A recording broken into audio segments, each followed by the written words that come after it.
Good morning to everyone. இன்னைக்கு இந்த வீடியோவில் 12th standard physics third chapter important question பார்க்க போகிறோம். ஸோ இந்த வீடியோவில் லாரன்ஸ் ஃபோர்ஸ் அல்லது மேக்னெட்டிக் லாரன்ஸ் ஃபோர்ஸ் அப்படின்னாலும் சேம் தான். ஸோ மேக்னெட்டிக் லாரன்ஸ் ஃபோர்ஸ்னால் என்ன அப்படிங்கிறத நம்ம முதல்ல புரிஞ்சுக்குவோம். எலக்ட்ரிக் ஃபீல்டும் மேக்னெட்டிக் ஃபீல்டும் இருக்கிற ஒரு ரீஜியனில் ஒரு சார்ஜ்டு பார்ட்டிக்கிள் வச்சோம் அப்படின்னா அந்த சார்ஜ்டு பார்ட்டிக்கிள் புதுசாக ஒரு ஃபோர்ஸை எக்ஸ்பீரியன்ஸ் பண்ணும், ஃபீல் பண்ணும். அதுக்கு பேர் தான் மேக்னெட்டிக் லாரன்ஸ் ஃபோர்ஸ். ஸோ இப்போது என்னெல்லாம் நடக்கும் அல்லது அது எப்படி இருக்கும் அல்லது அது எப்படி உருவாகும் அப்படிங்கிறது தான் இந்த 3.10.1 force on a moving charge in a magnetic field அப்படிங்கிற டாப்பிக்கில் கொடுத்துருக்குறாங்க. ஸோ இந்த எக்ஸாமினேஷனில் இந்த கொஸ்டினை எப்படி கேட்பாங்க அப்படின்னா special features of magnetic Lorentz force அப்படின்னு கேட்கலாம், அல்லது given account of magnetic Lorentz force. அப்போது இந்த ரெண்டு டைப்பில் தான் என்ன செய்யலாம், கொஸ்டின் கேட்கலாம். 2023 ஃபர்ஸ்ட் மிட்டம் டெஸ்ட் தென்காசி டிஸ்ட்ரிக்டில் இதை 3 மார்க்கில் கேட்டிருக்கிறாங்க. அப்போ என்ன பாயிண்ட்லாம் எழுதணும் அப்படின்னு சொல்லி பார்த்துக்கோங்க. இங்கே இருக்குது இல்லையா, இந்த பாயிண்ட்டை தான் எழுதணும். ஸோ இது ரொம்ப easy. F is directly proportional to magnetic field.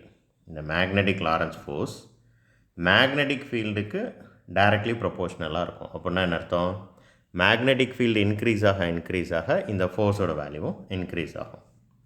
Directly proportional to velocity of the moving charge. ஆக்சுவலாக அந்த இடத்துல எலக்ட்ரிக் ஃபீல்டும் மேக்னெட்டிக் ஃபீல்டும் இருக்கிற ஒரு ரீஜியனில் ஒரு சார்ஜ்டு பார்ட்டிக்கிளை வைப்போம். அப்போ அந்த சார்ஜ்டு பார்ட்டிக்கிளோட வெலாசிட்டியையும் டிபெண்ட் பண்ணி இருக்கும். அந்த சார்ஜ்டு பார்ட்டிக்கிள் எவ்வளோ ஸ்பீடாக மூவ் ஆகுதோ அதை பொறுத்தும் இந்த லாரன்ஸ் ஃபோர்ஸோட வேல்யூ இருக்கும்.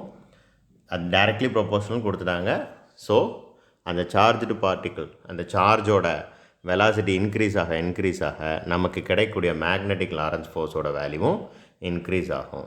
Third point, F is directly proportional to sine of the angle between velocity and magnetic field. So இந்த படத்தில் நல்லா கொடுத்துருப்பாங்க, தெளிவாக கொடுத்துருப்பாங்க. ஏதாவது ஒன்று எடுத்துக்கோங்க, ஏ அல்லது பி எடுத்துக்கோங்க. இங்கே பாருங்கள், இதுதான் மேக்னெட்டிக் ஃபீல்டோட டைரக்ஷன், இதுதான் அந்த சார்ஜ்டு பார்ட்டிக்கிள் மூவ் ஆகக்கூடிய அந்த டைரக்ஷன், அது வீண் கொடுத்துருக்குறாங்க. அப்போ இந்த ரெண்டுக்கும் நடுவில் ஒரு ஆங்கிள் ஃபார்ம் ஆகும், அந்த ஆங்கிளோட சைன் வேல்யூ இதுதான் தேர்ட் பாயிண்ட். அண்ட் அதுக்கு டைரக்ட்லி ப்ரொபோஷ்னலாக இருக்கும். Fourth point, F is directly proportional to magnitude of charge. Magnitude of சார்ஜ்னால் என்ன அர்த்தம், நீங்கள் ஒரு சார்ஜ் வைக்கிறீங்களா நிறையா சார்ஜ் வைக்கிறீங்களா. ஸோ ஒரு சார்ஜ் வச்சா கம்மியாக இருக்கும், நிறையா சார்ஜ் வச்சோன்னா நம்பர் ஆஃப் சார்ஜஸ் இன்க்ரீஸ் ஆக இந்த எஃப்போட வேல்யூவும் இன்க்ரீஸ் ஆகும். Fifth point, the direction of f is always perpendicular to v and b is the cross product of and sorry first point. இந்த டைரக்ஷன் வந்து எப்படி இருக்கும் அப்படின்னா விக்கும் பிக்கும் பெர்பெண்டிகுலராக தான் இருக்கும். அதையுமே இந்த பிக்சரில் தெளிவாக கொடுத்துருப்பாங்க பாருங்கள்.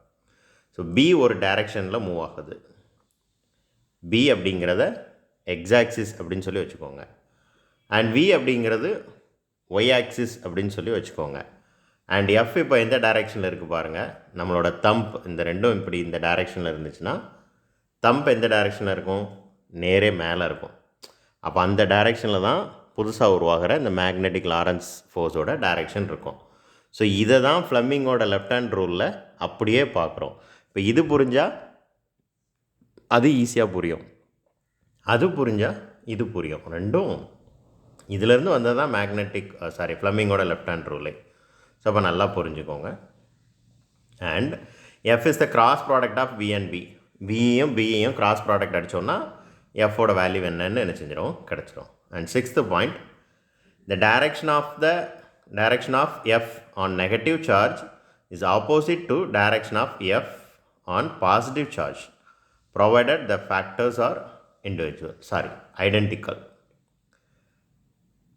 இங்கே பாருங்கள், அதுதான் இந்த ஏ அண்ட் பி கிளியராக எக்ஸ்பிளைன் பண்ணுது. ஃபர்ஸ்ட் ஒன்னில் எஃப்போட எஃப்போட டைரக்ஷன் வந்து நேரே மேலே இருக்குது. ரெண்டாவது இதில் பாருங்கள் எஃப்போட டைரக்ஷன் வந்து கீழே இருக்குது. ஃபர்ஸ்ட்டு ஏ பிக்சரில் பாருங்கள், அங்கே பாசிட்டிவ் சார்ஜ் எடுத்துருக்குறோம். ஸோ இங்கே பியில் பாருங்கள் நெகட்டிவ் சார்ஜ் எடுத்துருக்கோம். அதை தான் இவங்க சொல்கிறாங்க. பாசிட்டிவ் சார்ஜ் எடுக்கும்போது எஃப்போட டைரக்ஷன் எங்கே இருந்துச்சோ அதுக்கு ஆப்போசிட் டைரெக்ஷனில் இருக்கும் நீங்கள் நெகட்டிவ் சார்ஜ் எடுத்தீங்கன்னா. அவ்வளோதான் இந்த பாயிண்ட்டை. Last point, if the velocity of the charge along the magnetic field then F is 0. இப்போ அதையும் இந்த பிக்சரில் அழகாக அண்டர்ஸ்டாண்ட் பண்ணிக்கலாம். விக்கு ஒரு டைரெக்ஷன், பிக்கு ஒரு டைரெக்ஷன் இருக்குது. வியும் பியும் ஒன்றுக்கு ஒன்று பெர்பெண்டிகுலராக இருக்கும் அப்படின்னு சொல்லி நம்ம நினச்சிருக்கோம், பார்த்துருக்கோம். ஒருவேளை பி எந்த டைரெக்ஷனில் இருக்கோ அதே டைரெக்ஷனில் தான் வியோட டைரெக்ஷனும் இருந்தால் அங்கே எஃபோட வேல்யூ வந்து 0ன்னு சொல்கிறாங்க. அப்போம்னா என்ன அர்த்தம்? அங்கே மேக்னெட்டிக் லாரன்ஸ் ஃபோர்ஸ் ப்ரொடியூஸே ஆகாது. So it's value is 0. அவ்வளோதான், ரொம்ப சிம்பிள். நல்லா படிச்சுக்கோங்க. ரொம்ப இம்பார்ட்டன்ட் கொஸ்டின், கேட்குறதுக்கு நிறையா வாய்ப்புகள் இருக்குது.